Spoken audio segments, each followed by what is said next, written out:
two sides of the ball. First of all, Bryant's speed really hurt us. Not only in transition, but in the half court. We couldn't guard him one-on-one, and so they got in the lane and found shooters, and that's what they do. I mean, they're a team that shoots a lot of threes, and they did that today. And then offensively, we've certainly struggled. So our mentality in this game was really to throw the ball inside and play from there. In the first half, I do think that's how a lot of our perimeter guys got shots, was that we got it in and then got it out. But obviously in the first half, our offense was pretty good, at least as good as it's been lately. But in the second half, we had a tough time catching the ball in the post, throwing it, catch it in the post, and we just couldn't ignite anything.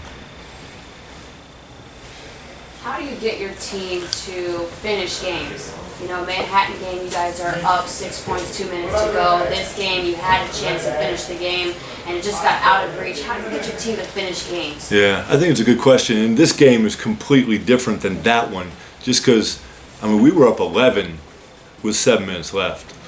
And then we were up 6 in overtime as well. So that was about simply going to the line, making some free throws, getting one more stop. We really struggled to score in the second half. So today wasn't as much about finishing, it was more about finding a way to score.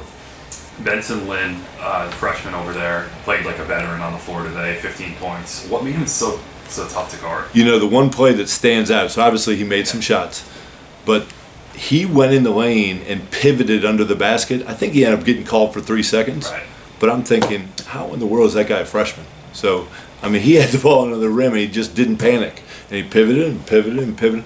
It takes us usually years to get guys to just be that patient. So you're right, he plays older than his age. On the flip side, Adam Grant struggled to get going. Was that part of your defensive game plan to just kind of take him out? Yeah, I would say that, there are a lot of things that we're going to have to figure out. We have to adjust our plan. What we are doing is not working. However, you look at the way Ertan Ghazi is guarded through, 9-10 games. He is a very good defender. So I do think Ertan does get a lot of credit for how we guarded number 11. And especially early on, it seemed your substitution plan was going 5 for 5, brand new units. Did that have to do with the fast pace of Bryant, that kind of strategy to just completely change the units rather than going sub by sub? No, so it's just, coming off that last game, which was just such a devastating loss, just an unusual loss. Obviously, it's a local rival. Our guys did a lot of good things defensively throughout that game, but didn't finish the game. We're just trying to find the right combination. I thought for this game that was a good method. And for the first half, it worked pretty well.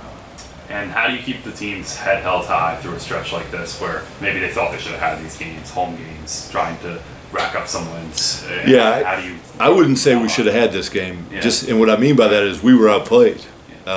So, what I would say is, and I told the team this, a coach goes into a season with a plan, like what we're planning to do defensively, offensively, how we're planning on winning.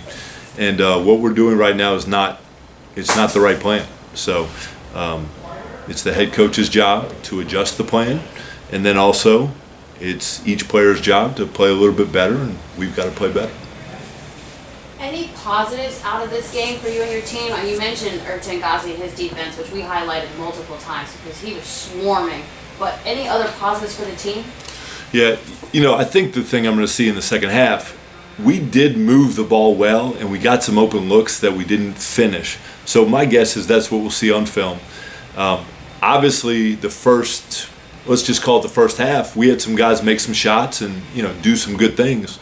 So, I think offensively we'll look at the first half a lot differently than we will the second. The last thing, in terms of making changes right now in the season in 10 games, is your plan necessarily not working because of personnel, so to speak, or just the way that your team is performing? Does that make sense? Yeah, absolutely. I would just, my guess is, and we need to see the film, but my guess is we're not getting what we expected from certain people. The scheme that we're just not scoring. Like, we're going to win with our defense. There's no doubt, all right? But the scheme we have right now offensively, we are just not efficient enough. So we've got to we got to make some adjustments.